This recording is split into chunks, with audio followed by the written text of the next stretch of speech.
ಲೋಕಸಭಾ ಚುನಾವಣೆ ಇನ್ನೇನು ಹತ್ರದಲ್ಲೇ ಇದೆ. ಹೀಗಿರುವಾಗ ಇರೋ 28 ಕ್ಷೇತ್ರದಲ್ಲಿ ರಾಜ್ಯದಲ್ಲಿ ಮಂಡ್ಯ ಮಾತ್ರ ಹೈ ವೋಲ್ಟೇಜ್ ಕ್ಷೇತ್ರ ಅಂತ ಕರೆಸ್ಕೊಳ್ತಾ ಇತ್ತು ಹೋಗಿ ಬಂದು. ಕಾರಣ ಈ ಮೈತ್ರಿ ಬಿಜೆಪಿ ಜೆಡಿಎಸ್ ಮೈತ್ರಿ ಆದಾಗಿಂದ ಅದು ಬಿಜೆಪಿ ಉಳಿಸ್ಕೊಳ್ತಾ ಜೆಡಿಎಸ್ ಕೊಡುತ್ತಾ ಗೊತ್ತಿಲ್ಲ. ಜೆಡಿಎಸ್ ಕೊಟ್ರೆ ಯಾರು ಬರ್ತಾರೆ? ನಿಖಿಲ್ ಸ್ಪರ್ಧೆ ಮಾಡ್ತಾರಾ ಅಥವಾ ಸುಮಲತಾ ಅವರೇ ನಿಂತ್ಕೊಳ್ತಾರಾ ಅಲ್ಲಿ ಅಥವಾ HDK ಬರ್ತಾರಾ? ಹೀಗೆ ಹಲವು ಅವ್ರು ಬರ್ತಾರಾ ಇವ್ರು ಬರ್ತಾರಾ ಅನ್ನೋ ಮಾತುಗಳ ನಡುವೆ ನಿಖಿಲ್ ಕುಮಾರಸ್ವಾಮಿ ಅಗೇನ್ ಒಂದು ಸ್ಟೇಟ್ಮೆಂಟ್ ಕೊಟ್ಟಿದ್ದಾರೆ. ಯಾವುದೇ ಕಾರಣಕ್ಕೂ ನಾನು ಮಂಡ್ಯದಿಂದ ಸ್ಪರ್ಧೆ ಮಾಡಲ್ಲ ಅಂತ. ಯಾಕಿಂತ ಹೇಳಿಕೆ ಕೊಟ್ಟಿದ್ದಾರೆ ನಿಖಿಲ್ ಕುಮಾರಸ್ವಾಮಿ? ಒಂದು ಸಲ ಸೋತ ನಂತರ ಎಲ್ಲವೂ ಮುಗ್ದೋಯ್ತು ಅಂತ ಅಂದ್ಕೊಂಡ್ರ ಅಥವಾ ಅದಕ್ಕೆ ಬೇರೆ ಏನಾದ್ರೂ ಕಾರಣಗಳಿದ್ಯಾ? ನೋಡ್ತಾ ಹೋಗೋಣ. ಕ್ಷೇತ್ರ ಹಂಚಿಕೆಗೂ ಮುನ್ನವೇ ಜೆಡಿಎಸ್ಗೆ ಬಿಗ್ ಶಾಕ್. ಮಂಡ್ಯದಿಂದ ಲೋಕಸಭೆಗೆ ಸ್ಪರ್ಧಿಸದಿರಲು ನಿಖಿಲ್ ನಿರ್ಧಾರ. ನಿಖಿಲ್ ಸ್ಪರ್ಧಿಸದೇ ಇದ್ರೆ ಜೆಡಿಎಸ್ ಅಭ್ಯರ್ಥಿ ಯಾರು?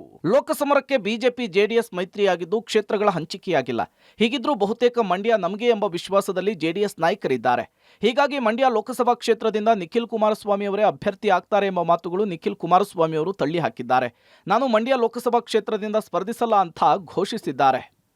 ನಾನು ಭಾಳ ಸ್ಪಷ್ಟವಾಗಿ ಹೇಳಿದ್ದೀನಿ, ಮತ್ತೆ ಸ್ಪಷ್ಟವಾಗಿ ಹೇಳ್ತೀನಿ, ಪದೇ ಪದೇ ಇದು ನಾನು ಹೇಳೋದಿಲ್ಲ. ಯಾಕೆಂದರೆ ನಾನು 1 ವರ್ಷದಿಂದ ಕೇಳಿದಾಗಲೂ ಒಂದೇ ಮಾತು, ನಿನ್ನೆ ಕೇಳಿದ್ರು ಒಂದೇ ಮಾತು, ಇವತ್ತು ಕೇಳಿದ್ರು ಒಂದೇ ಮಾತು, ನಾಳೆ ಕೇಳಿದ್ರು ಒಂದೇ ಮಾತು. ನಾನು ಈ ಬಾರಿ ಮಂಡ್ಯ ಲೋಕಸಭಾ ಕ್ಷೇತ್ರದ ಆಕಾಂಕ್ಷಿ ಅಲ್ಲ. ನನಗೆ ಒಬ್ಬ ಪಕ್ಷದ ಯುವ ಕಾರ್ಯಕರ್ತನಾಗಿ ಇವತ್ತು 28ಕ್ಕೆ 28 ಲೋಕಸಭಾ ಕ್ಷೇತ್ರಗಳು ನಮ್ಮ ರಾಜ್ಯದಲ್ಲಿ ಗೆಲುವು ಸಾಧಿಸಲಿಕ್ಕೆ ಜನತಾದಳ ಮತ್ತು BJP ನಾನು ಶ್ರಮ ವಹಿಸಬೇಕು ಅಂತಕ್ಕಂಥದ್ದು ಈಗಾಗಲೇ ನಿರ್ಧಾರ ಮಾಡಾಗಿದೆ. ನಾನು ಯಾವುದೇ ರೀತಿ ಯಾವ ಒತ್ತಡಕ್ಕೂ ಭಾಗೋದಿಲ್ಲ. ನಿಖಿಲ್ ಅವರು ಕಳೆದ ಬಾರಿ ಮಂಡ್ಯದಲ್ಲಿ ಸೋತ ಬಳಿಕ ಹೆಚ್ಚು ಜಿಲ್ಲೆಯಲ್ಲಿ ಆಕ್ಟಿವ್ ಆಗಿಲ್ಲ. ಕಳೆದ ವಿಧಾನಸಭಾ ಚುನಾವಣೆಯಲ್ಲಿ ಮಂಡ್ಯ ಜಿಲ್ಲೆ ಬಿಟ್ಟು ರಾಮನಗರದಲ್ಲಿ ಸ್ಪರ್ಧೆ ಮಾಡಿ ಸೋತಿದ್ರು. ಇದೀಗ ನಿಖಿಲ್ ಮಂಡ್ಯದಲ್ಲಿ ಸ್ಪರ್ಧೆ ಮಾಡಿದರೆ ಅವರಿಗೆ ಕಾಂಗ್ರೆಸ್ ನಾಯಕರು ಅವಕಾಶವಾದಿ ರಾಜಕಾರಣಿ ಎಂಬ ಹಣೆಪಟ್ಟಿಯನ್ನು ಕಟ್ಟುವ ಸಾಧ್ಯತೆ ಇದೆ.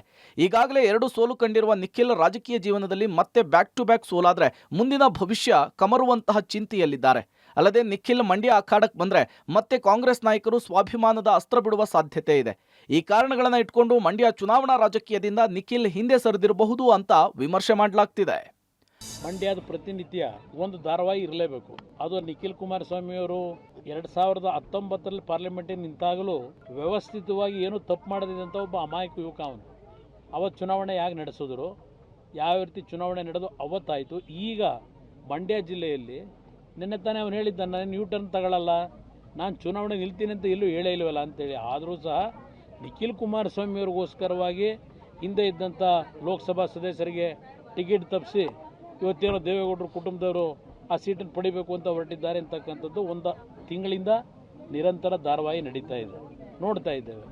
ನಾವು ಯಾವುದೇ ರೀತಿಯಲ್ಲಿ ವೈಯಕ್ತಿಕವಾಗಿ ಇನ್ನೊಬ್ಬರಿಗೆ ತೊಂದರೆ ಕೊಟ್ಟು ಇವತ್ತು ಸೀಟನ್ನು ಪಡಿಬೇಕು ಅಂತಕ್ಕಂಥದ್ದಿಲ್ಲ. ಒಟ್ಟಾರೆ ಸದ್ಯ ನಿಖಿಲ್ ನಾನು ಮಂಡ್ಯದಿಂದ ಸ್ಪರ್ಧೆ ಮಾಡಲ್ಲ, ನನ್ನ ಹೇಳಿಕೆಯಿಂದ ಟರ್ನ್ ಹೊಡೆಯಲ್ಲ ಅಂತ ಹೇಳಿದ್ದಾರೆ. ಹಾಗಿದ್ರೆ ನಿಖಿಲ್ ಮುಂದೆ ಯಾವ ಚುನಾವಣೆಯಲ್ಲಿ ಎಲ್ಲಿ ಸ್ಪರ್ಧೆ ಮಾಡ್ತಾರೆ ಅನ್ನೋದಕ್ಕೆ ಕಾಲವೇ ಉತ್ತರವನ್ನು ಕೊಡಬೇಕಿದೆ. Rohit, public TV, Mandya. ಲೋಕಸಭೆ ಚುನಾವಣೆಗೆ ಜೆಡಿಎಸ್ ಬಿಜೆಪಿ ಎರಡು ಕೂಡ ಮೈತ್ರಿಯಾಗಿ ಒಟ್ಟಾಗಿ ಹೋಗ್ತೀವಿ ಅಂತ ಈಗಾಗಲೇ ಹೇಳಾಗಿದೆ. ಬಟ್ ಯಾರಿಗೆ ಯಾವ ಕ್ಷೇತ್ರ ಅನ್ನುವಂಥದ್ದು ಇನ್ನೂ ಕೂಡ ಸಸ್ಪೆನ್ಸ್ ಆಗಿದೆ. ಹೀಗಿದ್ರೂ ಬಹುತೇಕ ಮಂಡ್ಯ ನಮಗೆ ಅನ್ನೋ ವಿಶ್ವಾಸದಲ್ಲಿ ಜೆಡಿಎಸ್ ನಾಯಕರಿದ್ದಾರೆ. ಹೀಗಾಗಿ ಮಂಡ್ಯ ಲೋಕಸಭಾ ಕ್ಷೇತ್ರದಿಂದ ನಿಖಿಲ್ ಕುಮಾರಸ್ವಾಮಿ ಅವರೇ ಅಭ್ಯರ್ಥಿ ಆಗ್ತಾರೆ ಅನ್ನೋ ಮಾತುಗಳನ್ನ ನಿಖಿಲ್ ಈಗ ಆಲ್ರೆಡಿ ತಳ್ಳಿ ಹಾಕಿದ್ದಾರೆ. ನಾನು ಮಂಡ್ಯ ಲೋಕಸಭಾ ಕ್ಷೇತ್ರದಿಂದ ಸ್ಪರ್ಧೆ ಮಾಡಲ್ಲ ಅಂತ ಹೇಳಿದ್ದಾರೆ. ಇದೀಗ ದಳಪತಿಗಳಿಗೆ ಉಳಿದಿರೋ ಆಪ್ಷನ್ ಏನಪ್ಪಾ ಅಂದ್ರೆ ಅದು ಕುಮಾರಸ್ವಾಮಿ ಅವರು ಸ್ಪರ್ಧೆ ಮಾಡಬೇಕು, ಇಲ್ಲ ಅಂದ್ರೆ ಬೇರೆ ಇನ್ನು ಯಾರಾದರೂ ಸ್ಪರ್ಧೆ ಮಾಡಬೇಕು. ಇಲ್ಲ ಅದು ಆಗಿಲ್ಲ ಅಂದರೆ ಇನ್ನೊಮ್ಮೆ ನೀವೇ ನಿಖಿಲ್ ಅವರ ಮನವೊಲಿಸಿ ಅಂತ ಮತ್ತೆ ಒತ್ತಡ ಹಾಕೋ ಸಾಧ್ಯತೆ ಇದೆಯಂತೆ.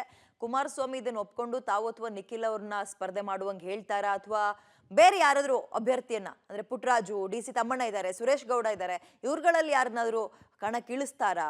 ಕಾದ್ ನೋಡಬೇಕು.